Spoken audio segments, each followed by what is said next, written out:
Well, very good, because you also entered that high office of the European Council President when the European Union had a new role also on the global stage. It's the first thing of a few I want to quickly go back to. The first EU representative, in fact, to address the UN General Assembly back in 2011, which was new and which was an innovation which not even all member states endorsed. I will not mention names on that either here. But what do you remember and what did it mean for you to take that famous stage in that big hall on behalf of Europe? Mm-hmm. But let me first say it was quite a fight to recognize the President of the European Union, of the European Council, as the first among those who are responsible for the institutions and a spokesperson on foreign policy, on security at the global stage. It was an uphill battle to have that kind of role recognized by my colleagues of the European Council for the G7 and the G20. It took several weeks, several months even, and the problem was not with the Russians, the Chinese, with the Americans, the problem was with our own friends. And then at the end we managed to do so. It was still with the UK in the European Union, but Gordon Brown had less problems than other pro-Europeans, so to speak. But I will not go again in those details. But then was the issue, who speaks on behalf of the European Union in the General Assembly in the United Nations, each year in September. We managed to recognize that kind of role for the President of the European Council, because then, of course, there was only one who can speak. And he should speak among the prime ministers and the presidents, not at the queue of the speakers list. The International Organization for Fisheries and this. Yeah. We are only an observer in the United Nations. By the way, the Palestinian Authority was also an observer. So we claimed a very special role. It was not so easy. And we had to convince others. The most difficult to convince were the Caribbeans. And they say, well, we have CARIFORM, we have also our own institutions, and we cannot speak on behalf of our region. Why should the Europeans and so on, the colonialists and all that? It took, I think, more than a year before we get there. And then, of course, I was there. You were with me at that time. I was there reading your text. No, it wasn't like that. My only role. But it was quite moving, I found. It was quite moving, not only because it was a recognition of the European Union as an institution, but don't forget that in that kind of meetings, the first to speak is the President of the United States. President Sarkozy spoke also. So this was very high level. And speaking on behalf of the Union was also for me, one of the highlights of my career. The very highlight was when I received on behalf of the European Union the Nobel Peace Prize. That you can imagine everything in your career, but that you stand one day in the city hall of Oslo receiving, not for your personal merits, the Nobel Peace Prize, that was the highlight of my career. But I realized that others could have received that prize for what they did for Europe also. And that's why a month after the ceremony, I went to Ludwigshafen to see Helmut Kohl. He was not in good shape. He was already ill. And I gave him a copy of the diploma we received in Oslo. I don't know if you joined me in that trip to Ludwigshafen. And you saw this giant. He was a giant in every respect. Of course, he was not what he used to be, but he was still very conscious of the message I delivered. And my message was, actually, you should have received the Nobel Peace Prize for what you did, reuniting Germany in a more united Europe. Maastricht Treaty was the strongest expression of this. And I'm still glad that I did that. By the way, my master in politics was Leo Tindemans, first president of the EPP and I went to his home and gave him the same diploma. I did it, of course, because I'm his favorite son, political son, and because we had such a good relationship, and he did a lot for Europe. But for Helmut Kohl, he deserved the Nobel Peace Prize as a person. And that was this recollection of this very special period at the end of 2012. By the way, at the end of 2012, the Euro crisis was almost over. It was almost over. And we had an informal European Council chaired by the Prime Minister of Norway of that time. Norway was, of course, almost a member state. There was one missing in the room. David Cameron, the Prime Minister of the UK.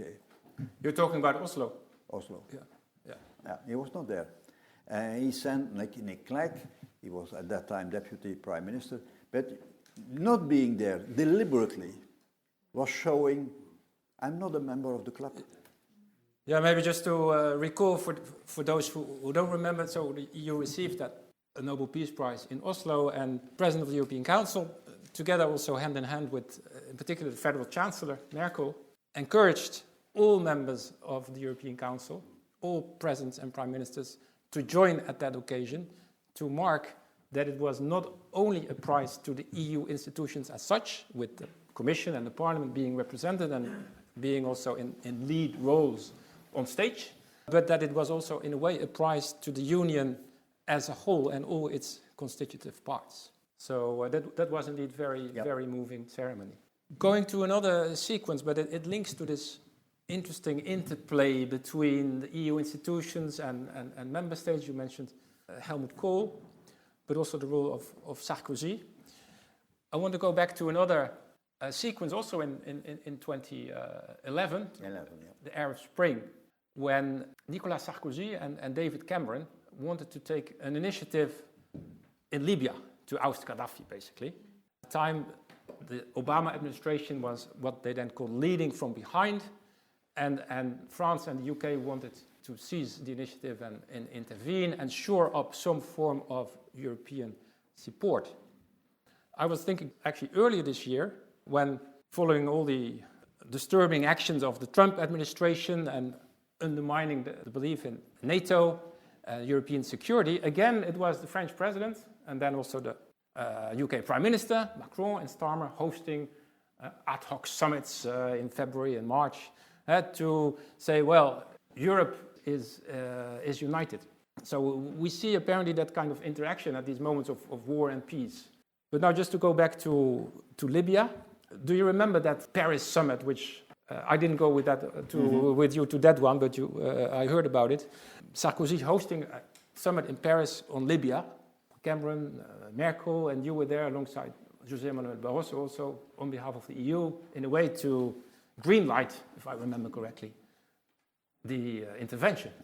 It was a strange configuration, let's say. It was a strange one. And stop me when I'm too long, because it's such an, also for the institutions, an interesting case.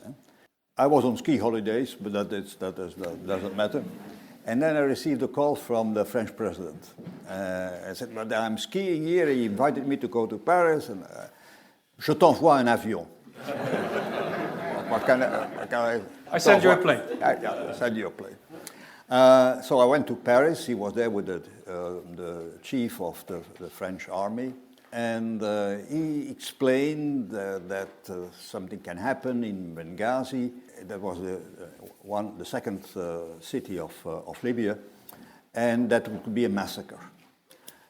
I remember that conversation. I said it shouldn't be as in Srebrenica, where we were there and looking at it, and the massacre happened. Like 6,000 or 7,000 men were killed there. So he asked me to organize to convey a European Council meeting. What I did, because I was convinced that it could be the right decision. With hindsight, I don't know if we took the right decision, but that's something else. So I was convinced that we had to do that, and we had a European Council, and that's a big difference with what happened recently. We had a European Council, and actually we said if some conditions were met, and one of the conditions was that there should be a UN Security Council resolution allowing the military operation, and there should be a consent of the Arabs. Actually, it was the Arab League? Or? The Arab League. And there was a third condition, but I forgot. It was a very tough discussion.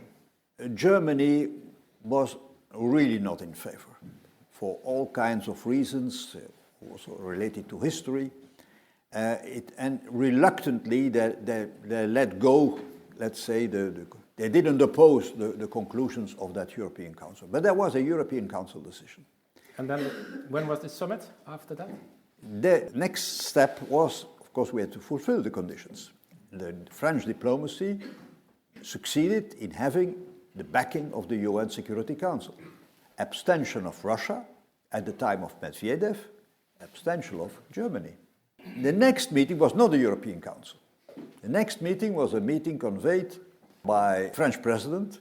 Hillary Clinton was in the room. The Arab League was there, and not all, and there's some kind of similarity with what happened now, or what happened a few weeks ago. So not all members of the European Council, not all member states.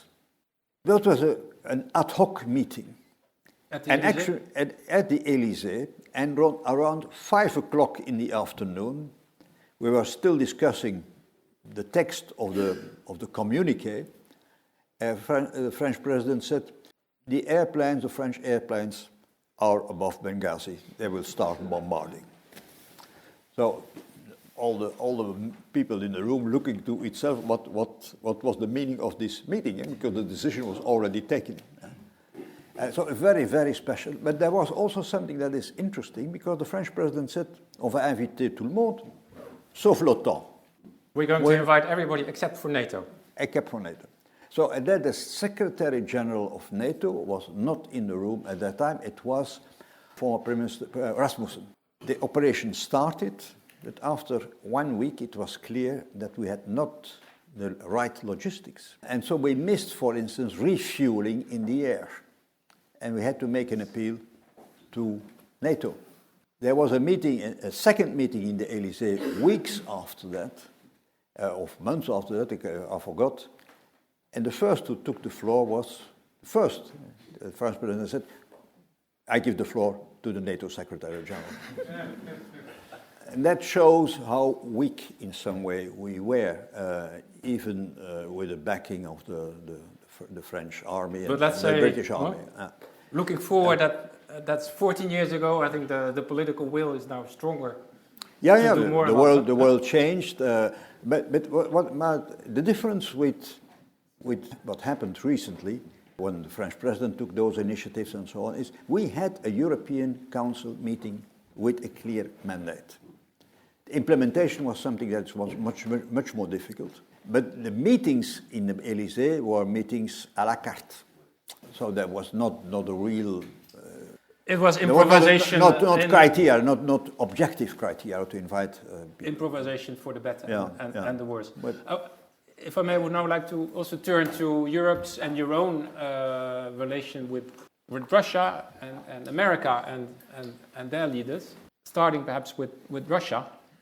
Because in January 2014, it was the last summit between the European Union and Russia that took place in the Council building with President Putin, who was back after Medvedev, before relations broke down, of course, after the annexation of Crimea. And this was one of numerous occasions where you met the Russian president.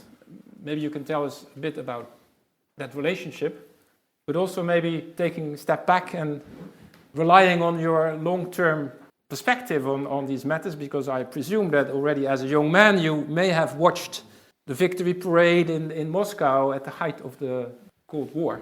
Do you think today we maybe overrate Russia's might, and how do you think Europe should position itself? Mm-hmm. That needs a long answer, so you have to stop me again. I will. Don't forget that until the midst of 2013, Russia was a member of the G8.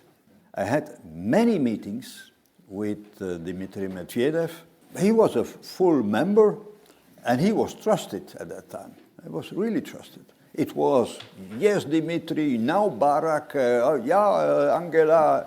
He was a part of the club. Russia was ousted on the American initiative. I think it was in a nuclear security summit in Amsterdam. I never write memoirs, so I didn't check. But I think it was May or June 2013, after the annexation of Crimea. Spring 2014. Yeah. Even earlier than that. And so these, you have to realize that Russia was a strategic partner. We had summits with the Russian president, Medvedev, and later on Putin, every 6 months.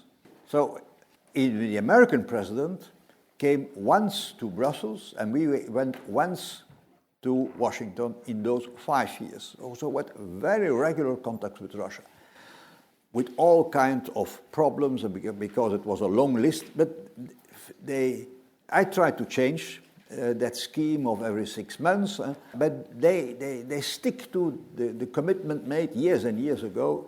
Twice a year, it was a meeting with Barroso, myself, and the Russian president. It was not the prime minister; it was the president himself. And we had the same kind of meetings with Putin. Of course, everything changed with the Ukrainian issue. Mm-hmm. And then we negotiated since the beginning of 2011, the association agreement with Ukraine. With the Russian-speaking president, Yanukovych. And actually, could be that it was a theater, but I don't think it was theater. His government wanted this association agreement. And we had many problems, but not so much with the Ukrainians. We had problems with the European Parliament, with the case of Tymoshenko and all those things. In any case, we realized that the Commission was negotiating, but we had regular summit meetings with the Ukrainians. We realized to get there, and the moment of signing came. Barroso and myself, we were in September 2013. We had a talk with Yanukovych in New York, and Yanukovych said, look, can we not have some kind of compromise? We signed the association agreement, close cooperation with Europe, but can we have at the same time, can we not be a member, Ukraine, of the customs union? It was a Russian initiative with Kazakhstan, Belarus, and then, of course, Ukraine. It was all about Ukraine. In the Russian mindset, Kazakhstan and Belarus didn't matter. It was about having Ukraine closer to Russia. Of course, for legal reasons, and that is not a trick of a lawyer, there is complete incompatibility to be a member of those two organizations. We had a summit in Vilnius, went very badly, and we didn't sign. And at the same moment, we had already Maidan, the uprising. Late 2013, winter 2013-14. Starting from October 2013. Then, we had this 6 months summit with the Russians. We had Maidan. We had the association agreement, was not signed or ratified. And what should we discuss with the Russians? End of December, beginning of January, end of December 2013, beginning of 2014. I let the Russians know that I prefer not a plenary session of the summit, but a tête-à-tête meeting with Barroso, myself, and President Putin.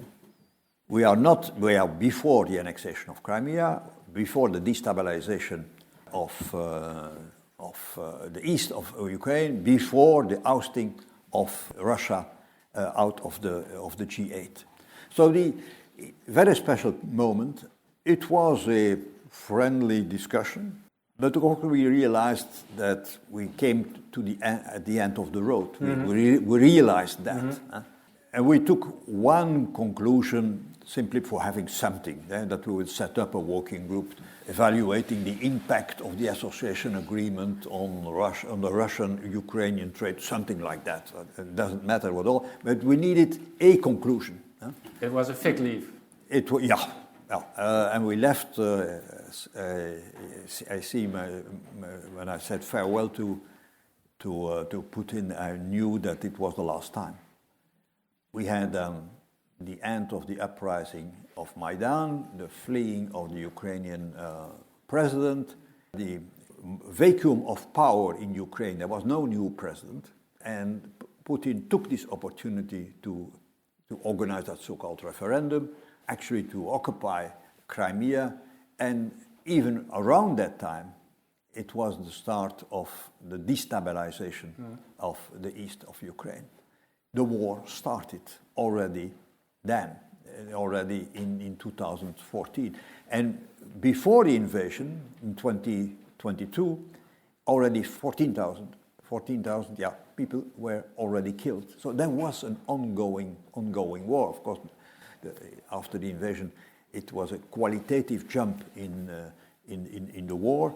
But with Russia, we didn't trust them completely, and never understood why they became member of the G7. But when they were there, they are playing the game. And I remember that we had discussions with Medvedev and how to convince Iran, and okay, the repartition of the roles, I would take contact with the Iranian president, and you would do that. And I will not give a rosy image of that relationship, and it was full of ambiguities, hurdles. I presume. Yeah, but there was a relationship. But now, if I'm going to flash forward, we are now in a different world with Russia, obviously, and there's no need to expand much on that. But to some extent, also in a different world when it comes to our relationship with the United States. And it now falls upon your successor, Antonio Costa, to deal with that. Mm-hmm. I wanted to ask you how you see his task as European Council President compared to yours. You've had first Donald Tusk, who succeeded you. And I remember you were very proud also, by the way, of that particular nomination of having a first executive leader in the European Union from Central and Eastern Europe. Of course, then Michel and now Antonio Costa, who has to deal with Trump, keep 27 united, together with von der Leyen, face the trade war and reflect on other issues as well. If you see the family of that club of the leaders of the European Council today, and you imagine you were in that role, whom would you send to the White House, to Trump today? Meloni, Orban, Tusk, or the new duo Friedrich Merz and Macron,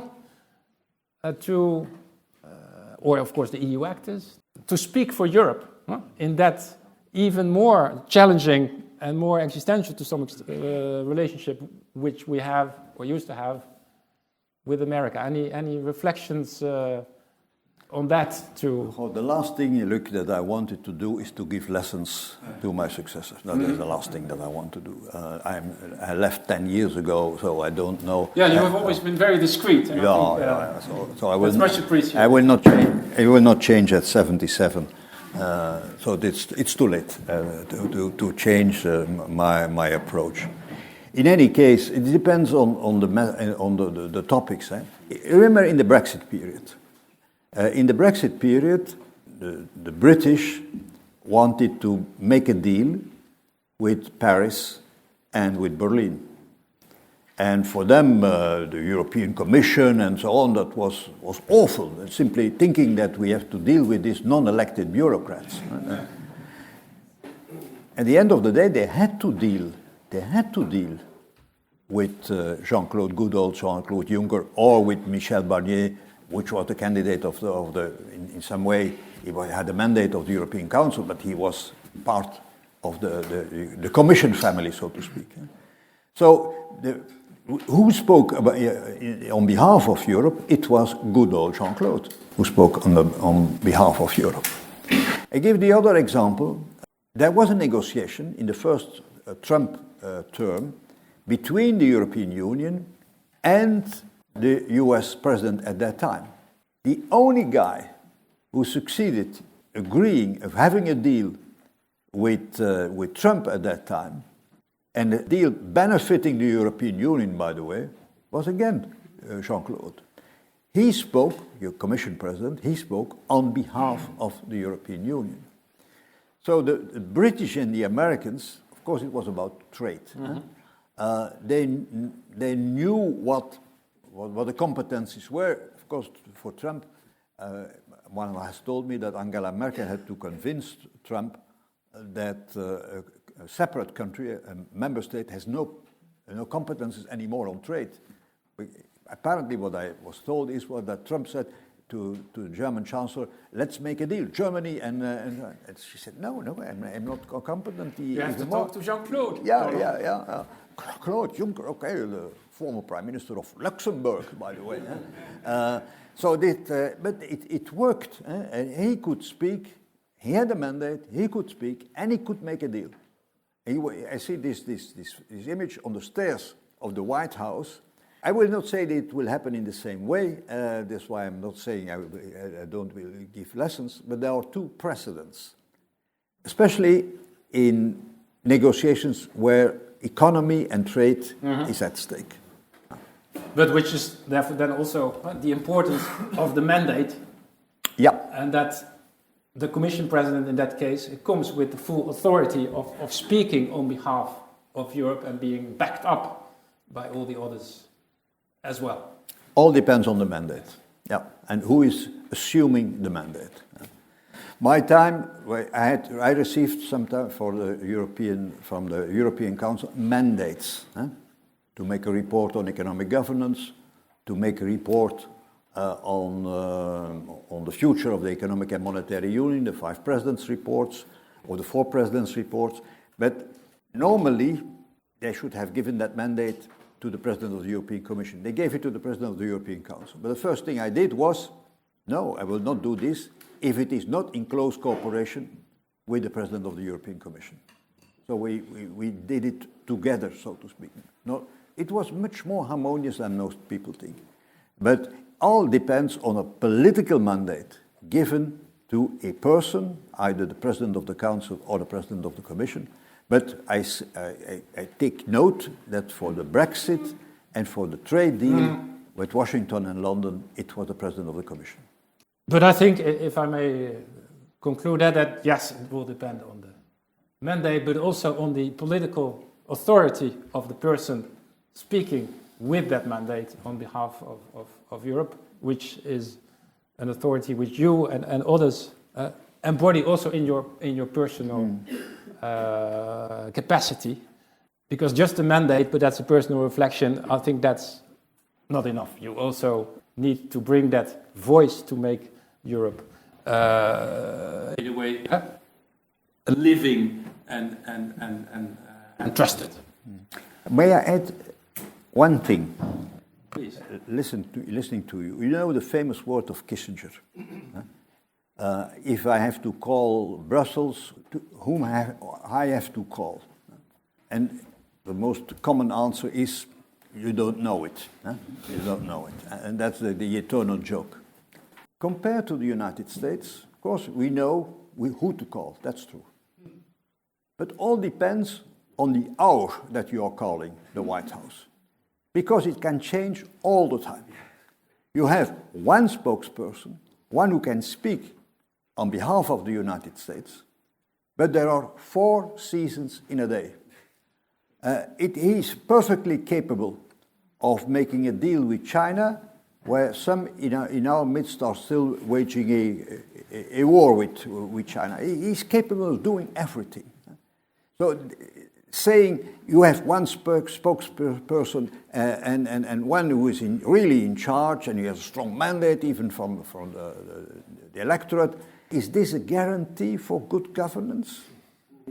Is this a guarantee for taking care of the common good, the common European good for us?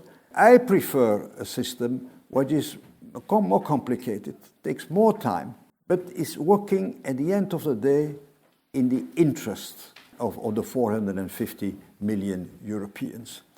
I don't envy the United States system, because it's full of dangers, full of dangers. This is not the case. We have our balance of power. Sometimes it's too much, but in the light of history, with a broader perspective, it's much more effective than the current system, especially in the US, where shooting in your own foot. Well, thank you, Thank you, dear Herman, for sharing this lived experience and these wise words.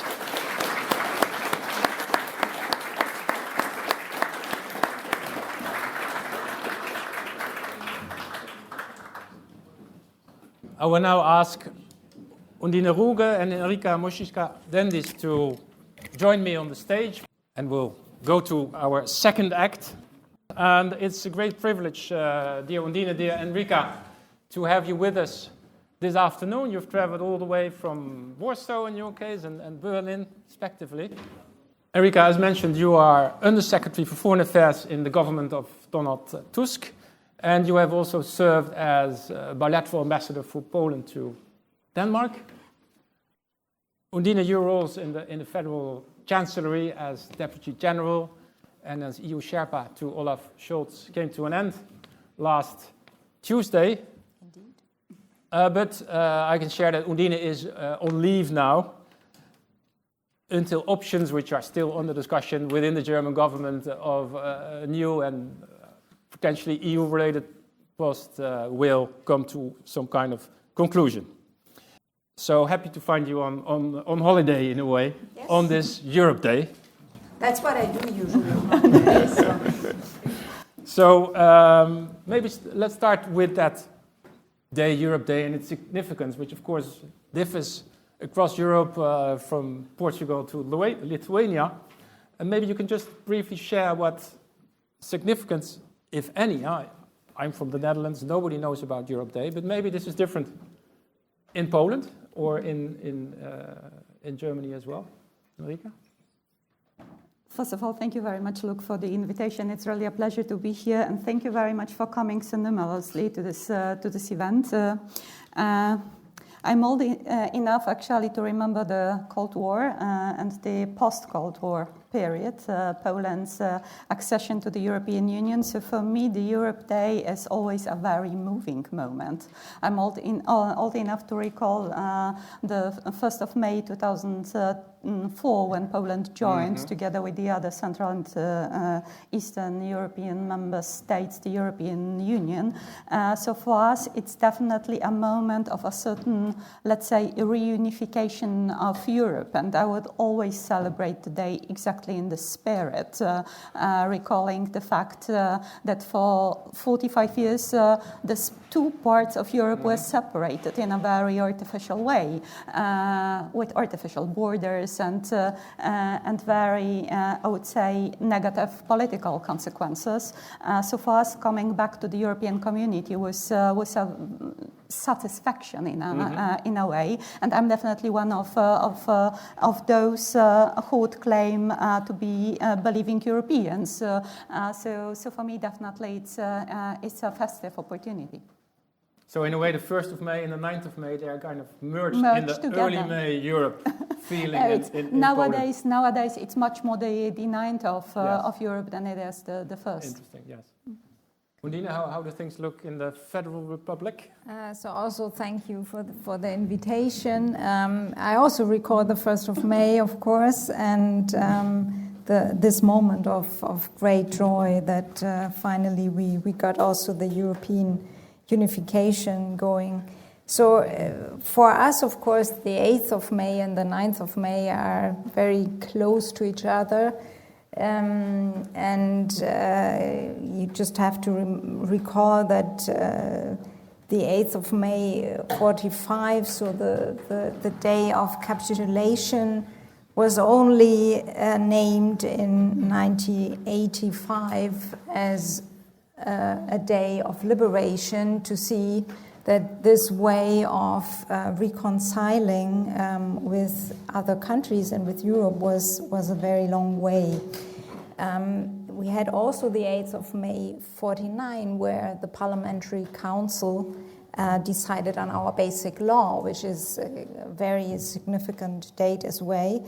And I looked at the 9th of May for the German history, and interestingly enough, the Federal Republic became a member of NATO actually on the 9th of May 55. So you can see that a lot of dates are really interlinked with this moment in time. And we used the German EU Council presidency in 2007 to invent one more occasion for the 9th of May. And this is I think in Brussels it's called Back to School Day. So a day where politicians, parliamentarians go to school and talk about Europe and its advantages and the historical meaning of it with pupils at schools. And referring back to what you said in the beginning, it was the last official meeting Chancellor Olaf Scholz had this week. Mm-hmm. On the 5th of May, he went to school and festivated He went back to school. He went back to school and the parade. And it was very moving, very great students in the discussion that's fascinating. about So that's Europe. a way to keep that day and that conversation alive. Yes, that's the idea. This special week full of commemorations. We also mentioned the victory parade in Moscow earlier today, or maybe it's still going on. I don't know how long it lasts. I was reminded of 15 years ago, 2010, when it was the 60th anniversary of the Schuman Declaration on that 9th May of Day and the victory parade, but it was also a very intense weekend of crisis negotiations in the euro crisis, which President Van Rompuy will remember, when in the space of 72 hours, basically, 500 billion of euros had to be found with special summit meeting, phone calls between ministers, the first ever meeting of the College of Commissioners and the Commission on a Sunday, 9th of May, and then the next morning a decision by the European Central Bank, etc.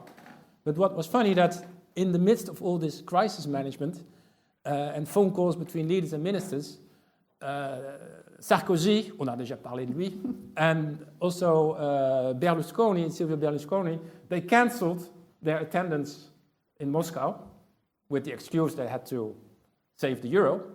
That's more than an excuse.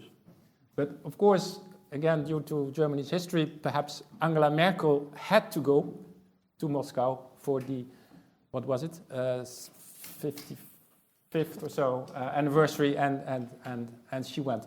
So we see how these commemorations can also be theaters of intense political action in the present. And I think we have seen that this week in Europe, in Poland as well, and in Germany. And maybe start with Warsaw, Henryka. Yesterday there was a Foreign Affairs Council in Warsaw, in the Army Museum of all places. And today, a meeting, very significant, symbolically interesting, in Nancy, in France, with your Prime Minister Tusk and President Macron signing a friendship treaty between Poland and France on this day as well. How does all of this fit into Poland's European policy and the priorities also for your presidency and your wider European path? And I suppose you expect me to answer that question in 2 minutes. No, well, share what you want to share with we are eager to share. Okay, I will entertain you for the next hour then.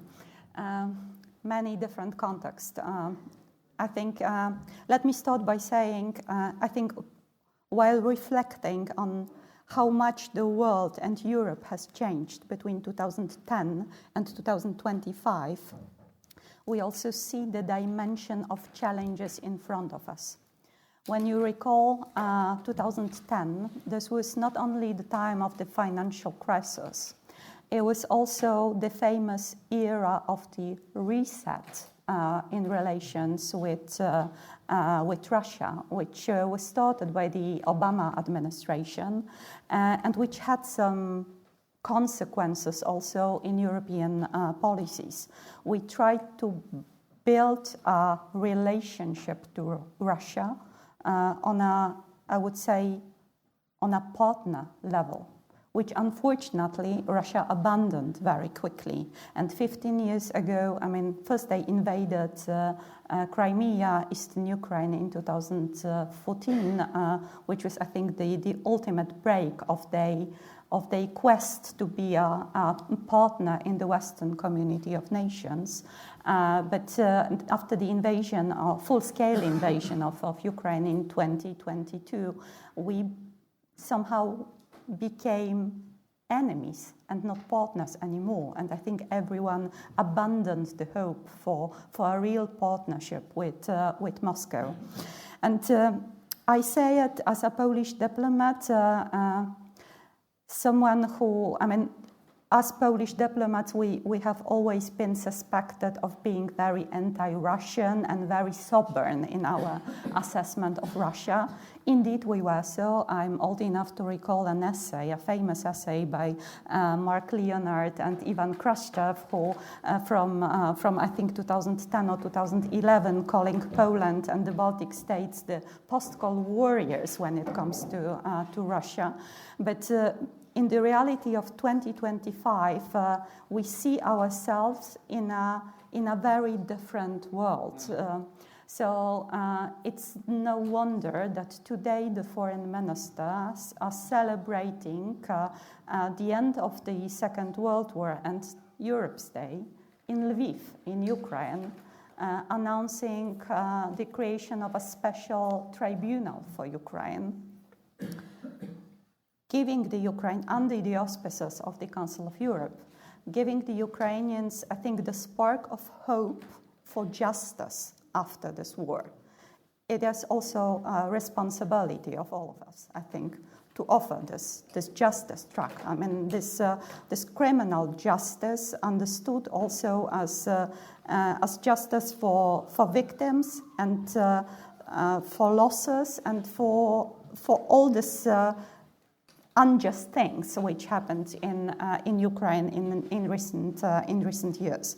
But we also, and this brings me to Nancy and the Polish-French treaty, but we also in a completely different reality in Europe when it comes to defense and security. And again, I will refer to my personal experience. I mean, I was born in mid-70s, and I come from a generation which believed in the Fukuyama phase of the end of history and overwhelming democracy winning, and we believed the promise that there would never be a war again. We see that war is coming to Europe again. I mean, we've seen it in the 90s in the Balkans, but we always thought it's far. Now it's just behind our doors. I mean, it's at the outer border of the European Union. So in that sense, when Poland and France signed this treaty, when the newly elected German Chancellor visits Paris and Warsaw on one day, the day before yesterday, and the overwhelming topic is security and defense, something has changed in Europe. And I think this is also a reflection upon a development which is needed for the European Union. I think we will agree in this room that Europe wants and shall be an indispensable actor on the international stage. And if we honestly want to do so, we have to be more serious about our own defense spending, but we have also be more serious about European security cooperation. And this is definitely something worth exploring and doing quickly. So that overall theme of security is indeed one thing which your voice of Poland carries forward in Europe at this moment, and it's relatively easy. Security Europe is our motto as relatively easy now. As EU's president, yes, Council presidency. Yes. Undine, in Berlin this week we have also seen political action on some surprising sequence as well. and commemorations, of course, which to some extent this 80th anniversary even served as a kind of deadline for the formation of the government, because I think Merz wanted to be there in the Bundestag on that day as Chancellor. Well, after a little mishap, he managed. To the extent you can share that in the position which you are now, how do you see his entrée en scène, his entering the stage? He did it with some bluster, announcing beforehand Europe can count on Germany again, which sounded a little bit like Joe Biden saying America is back. So how should we assess that in light of the trips Henryka mentioned and other actions maybe that are in the making? Well, I think the idea of a deadline is interesting. I think it also had to do, of course, with the length of the coalition talks, and then it took some time for the SPD also, because they had to ask their members before they could agree on forming the new government. But as you already said, I think the new Chancellor made it quite clear beforehand that Europe and the role of Europe and strengthening the role of Europe would be one of his most important tasks. So I think it was a very promising sign that on his first day in office, he traveled both to Paris and Warsaw, underlining the role of the Weimar Triangle for dealing with the challenging questions of course, security, but also prosperity, to come back to what you said at the beginning. And then indeed we had the commemoration in the German parliament where the federal president gave a speech worth reading, calling us all the children of the 8th of May and calling for defending democracy and liberty together. And I think this is also, it's one of his themes, and I think it was quite convincing.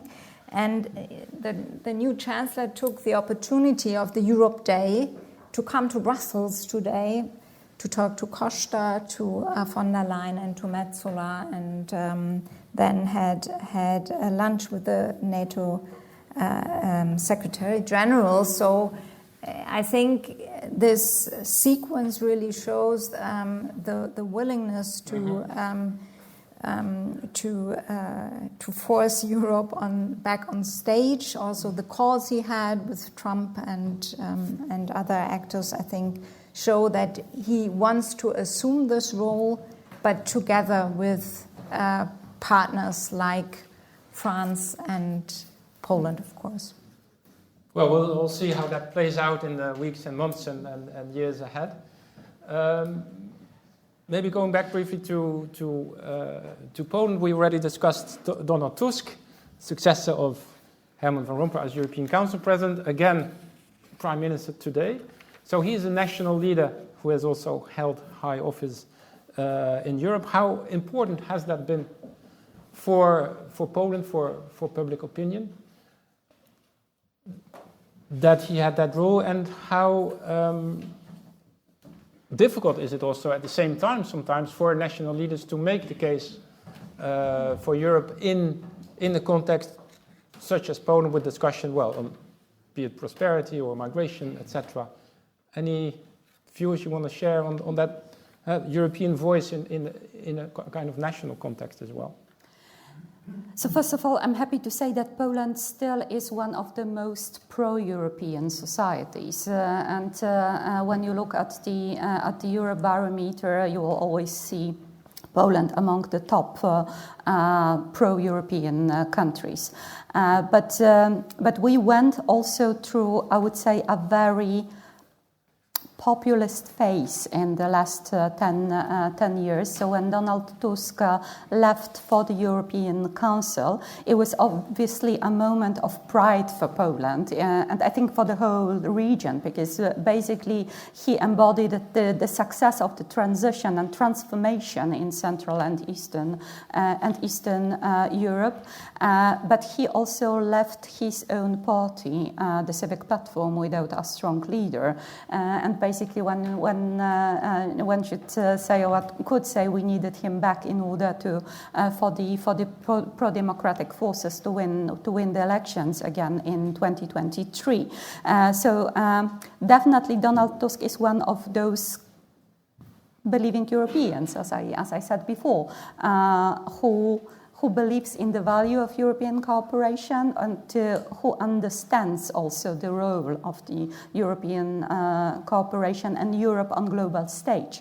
And in that sense, I think he, while working now closely with France and Germany, can have a very positive impact on the integration.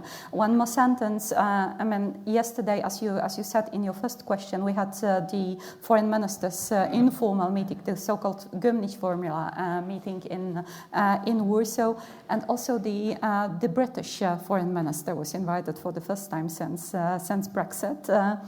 And I think it's also a good sign that Britain is reflecting a bit on European cooperation and that they're keen to cooperate on many aspects, in particular defense and security cooperation. Indeed, another interesting realignment there. So I would say the realignment is a good signal. Yeah. Undine, I have a comparable question to you about the role, but maybe the other way around, of German chancellors on the European and the global stage. You have worked, in fact, for 3 chancellors, for at the end of Gerhard Schröder's term, and then many years for Angela Merkel in different roles, and for Olaf Scholz as his EU advisor as well. How, over time, do you assess the importance of their personalities in the way they succeeded in also speaking on behalf? Sometimes it was of Europe, sometimes it was contested, sometimes not. Of course, in particular, Angela Merkel had at some point in her career really embodied Europe, or was styled by the press almost as the queen of Europe, which maybe was a little bit over the top at the same time. But what are your, in hindsight, and now that all 3 of them have left office, still early days. We'll read your memoirs later, but wait for my memoirs. Any early comments on in particular the importance of personality and how they dealt with the European voice within Europe and globally? Yeah, I think it's a very easy question, actually. So I will not give any grades or something, but I think one has to say that if we talk about who talks for Europe, of course, the Lisbon Treaty marks a big difference, and Herman Van Rompuy already referred to it. So when Angela Merkel was leading the EU Council presidency in 2007, and we worked on the Lisbon Treaty, or what became the Lisbon Treaty, of course, she was the one still chairing meetings, setting the agenda, inviting for negotiations. So it gave her, of course, another role than later on when we had, for good reasons, a permanent president of the European Council. And as she was Chancellor for many years, of course, she got to know all her partners very well and could assume also a different role than a Chancellor just coming in office or having served for one legislative term. But I also would say that in general, if we talk about who speaks for Europe, it has to do a lot with acceptance. So let the other heads of EU states, do they offer you to play that role, or are they contesting the role? It's both for national leaders as for the leaders of the institutions, of course. And then the other side, will international partners accept you taking that role? And we have that issue now, for example, with Donald Trump, because yes, on trade, you should be talking to Ursula von der Leyen, of course.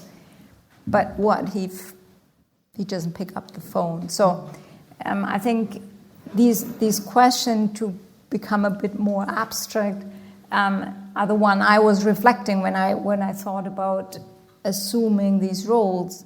Of course, a mandate is always at the beginning, but I think there are other factors that come in when you determine the role of someone speaking for Europe. And in that 20-year almost period, do you see big differences in the constraints or the possibilities for the institutional arrangements aside? You mentioned the Lisbon Treaty, but is it now easier or more natural for national leaders to embody that European voice, or do you think they face more constraints domestically? I think what stays the same, then that it is easier to assume roles together. So for a very long time it was Franco-German only, but I think by now we've come to a stage where it will become more natural to act together as in the Weimar format, and maybe for security reasons even adding one non-EU member like Britain to these kind of negotiations that have to take place internationally. Yeah, that links to a final issue which I wanted to raise with both of you, that of Europe's enlargement, which is on the cards again since the invasion in 22. Poland has favored it since a long time. Chancellor Olaf Scholz forcefully made the case for enlargement in Prague in the summer of 2022. And again, that is linked also to the question of today of speaking for Europe, because of course you could say it's getting ever more complicated. And to speak on behalf credibly of a club of 30 plus members maybe one day, which already today is a challenge. So what do you think this would mean or require, that combination of enlargement and reform? Undine, and then... Yeah, I think what we managed to do, and that was the thinking of Olaf Scholz at the time when he gave the speech, was that he wanted to bridge two positions that we had beforehand in the European Union, mostly those saying we need to enlarge now, we need to do it fast, and others saying rightfully that we need to reform our decision making, etc., in order to have still a union which is governable and able to take decisions. And I think with the two-track approach that we then also wrote down in our European Council conclusions, namely saying when we talk about enlargement, we talk also about reforms, I think this was quite a good step forward, but of course we now need to fill it with life, and to show that we're really going to do it. And I don't want to mention that I think some of the papers the Commission want to put forward are still missing on behalf of the reform track. So we'll see what happens. Well, I guess there are obstacles both on the side of reform and of enlargement, which we will have many opportunities also in this room at future occasions to discuss. How do you see the place of Poland in that potentially enlarged union with center of gravity shifting eastward? Your voice will maybe carry even more weight. I mean, let me start by saying that the enlargement policy is probably one of the most successful European policies, and we should not forget that. If you look at Poland, whenever I speak at a forum at a net payer country, in a net payer country, I tend to say, we have invested your money well, and you can see that in Poland. When you look upon this 20 plus years of the last big enlargement, and only the economic conditions, Poland, when joining, was one of the poorest European countries. We were at 40% of European GDP, average GDP per capita. Now we're almost at 80, and Warsaw, as capital city, is at Luxembourgese levels. So this is an incredible success story. And this can be, I can give you examples from other places as well. I know you will give me negative examples, but I would say, don't be afraid. The conclave has ended yesterday, so I used the words of the Polish, late Polish Pope John Paul II, who used to say, "Don't be afraid." So I think, when it comes to enlargement, this policy has huge potential, and we should give it a chance. There are still countries knocking on Europe's door, and I think this is also a testimony of how successful the European cooperation is and how powerful we are when acting together, and we should never forget it. I think "don't be afraid" is absolutely a good line to end this part. Before we conclude, I would like to open the floor also to 2 or 3 questions, one quick round of questions, because we also aim to stop, as we had agreed, at 5:30 for drinks and music. I'll ask Herman if you want to also quickly join.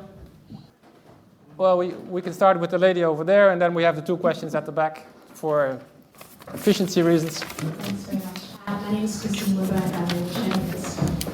I just want to get your sense of marking recent occasions. There is some voices, even within Europe, talking about Europe's decline on the global stage. What do you see as Europe's future role from a geopolitical perspective going forward?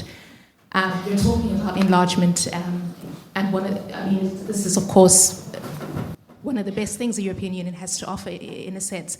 Yet we're not seeing the European Union do that. So if you're talking to people in Africa, for example, and they're looking at a world that is multipolar, it just looks as though Europe's on the decline, and you're better off perhaps partnering elsewhere. Just as Europeans, as you reflect on the moment that we're in, would you say that? And I recall a Munich Security Conference not long ago talking about Westlessness, right? West being in retreat. So you're also hearing that from this part of the world.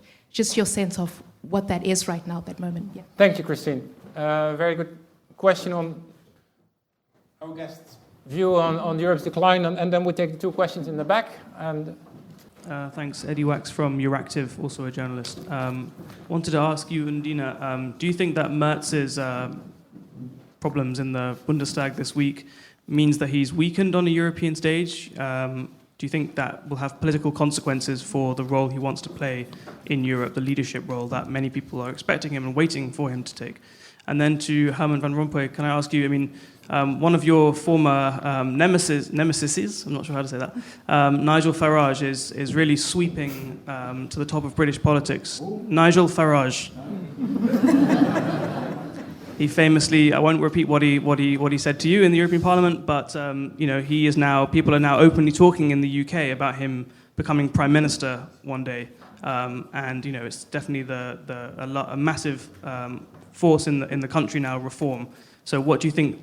How do you feel about that? What do you think about that? Thanks. And then you can pass on the mic to your neighbor, the lady at the back as well. Yeta Beytullahu, I work in strategic narratives, and one of them is... What's your name, please? Yeta Beytullahu. Thank you.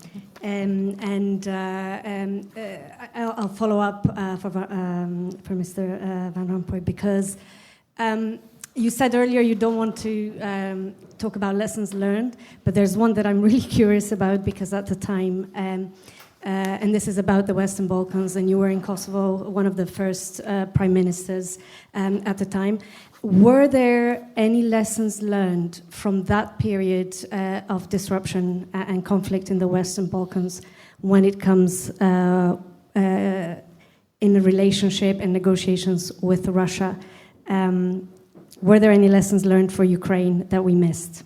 This is just because you were there and you're here now.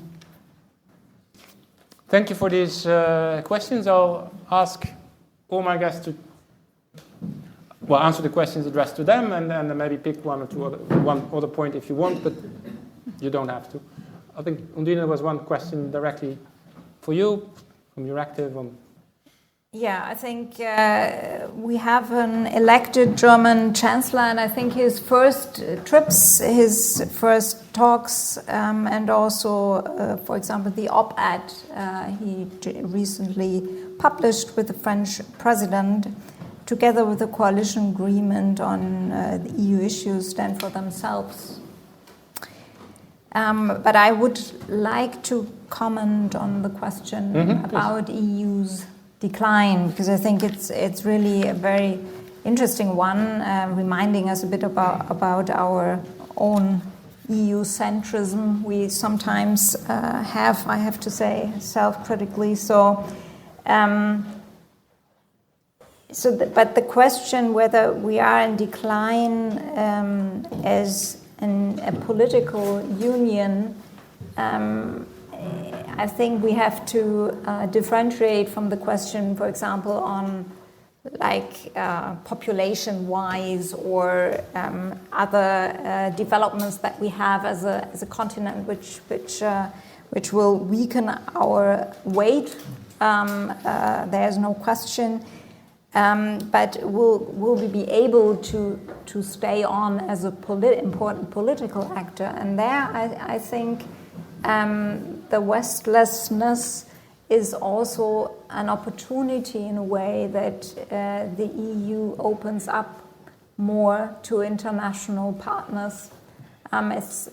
It is the African continent for sure. It's Latin America. It's India. So I think we see an urge also for the EU to adjust its way of talking and acting with international partners. And I would assume this is really an opportunity for us. And we gained, I guess, some attractiveness over the last weeks as a partner to talk to be reliable in relations. And I think we might be able to build on that if we do it in a respectful and open way. So. You talk very diplomatically. Thanks. Henryka, do you want to comment maybe on that point or the point on nets? Or? Yeah, I would also refer to the same point, subscribing to everything what Undine said already. I mean, I would also tend to see the glass rather half full than half empty. I mean, the European Union is a human-made institution, so in that sense, it always can be reformed and made better in a certain way. We definitely need a reform. I think we, as Undine said, we need to be more vigilant to the requests and needs of our partners. I think what Europe has to learn is not only to speak stronger on let's say the political level, because we have perceived ourselves as an economic giant always, and not necessarily as a political actor. We have to develop this ability to be more visible on the political level. I will speak about security again, because I think the security and defense pillar is definitely indispensable. But we also have to be more vigilant when it comes to building relations with other partners, Africa among them. I think but also Latin America and other places, we come into the face of a very fragmented world order, in which will have certain implications on the way how we act and how we cooperate. And Europe has to draw conclusions from that. But I'm quite hopeful that we'll manage. Never waste a good crisis. Thank you, Herman. The questions for you. About whom was it? No. I will not elaborate on the question of Farage. Let's wait and see the election result, and then we make comments on the election. If Britain, of course, wants to show that it is really in decline, then they have to to elect somebody that you mentioned. On Kosovo, I was only once in Kosovo as president of the parliament, not even as prime minister. Of the Belgian parliament. Of the Belgian parliament, yes. And we were one of the first countries, but I was not even responsible for that, recognizing the independence of Kosovo. There still are 5 European states who don't recognize Kosovo as an independent state. But are there lessons to draw from it? I don't see which one. Ukraine was a very special case. There's no border between Kosovo and Russia, and that makes the difference. And Kosovo was part of former Yugoslavia. Ukraine was part of the Soviet Union.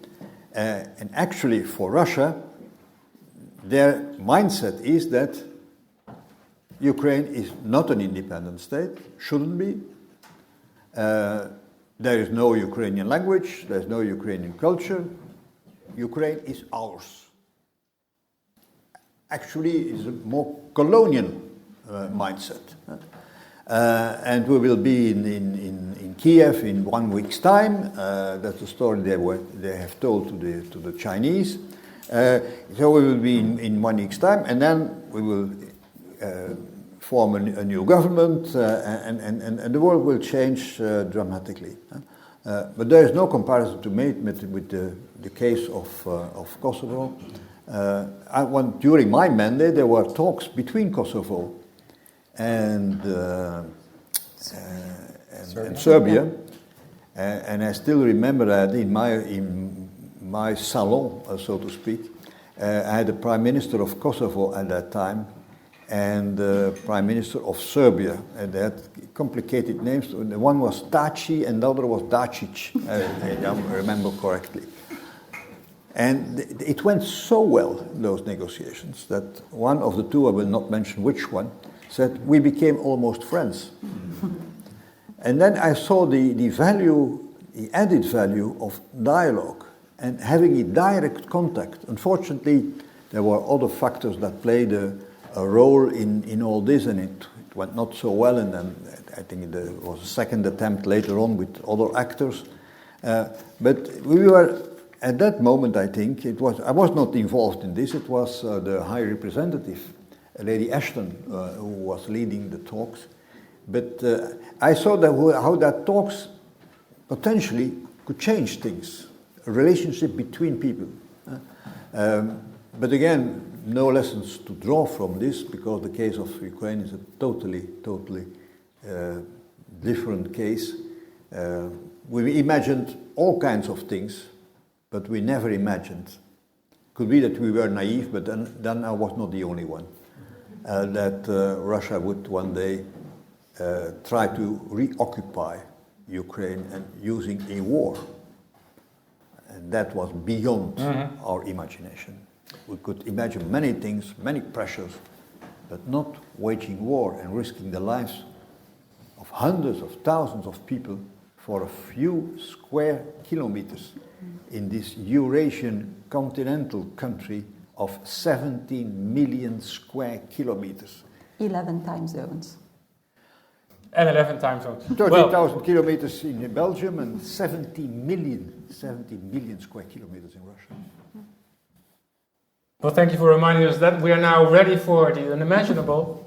Just as to end on a more positive note, Robert Schuman invented the unimaginable 75 years ago, taking a leap of faith in a way to open a new history. And I think there's a lot of constraints in the way we shape events, but there's also the human act of freedom, which brought my guests on stage, which brought you freely on this Friday afternoon into this room. Thank you all for joining us here at this open day at BIG. As announced, we now have drinks and a festive reception with music. Please stay with us for that, and we all hope to, my team and I, to see you at future occasions in this Van Eetvelde building. Thank you so much.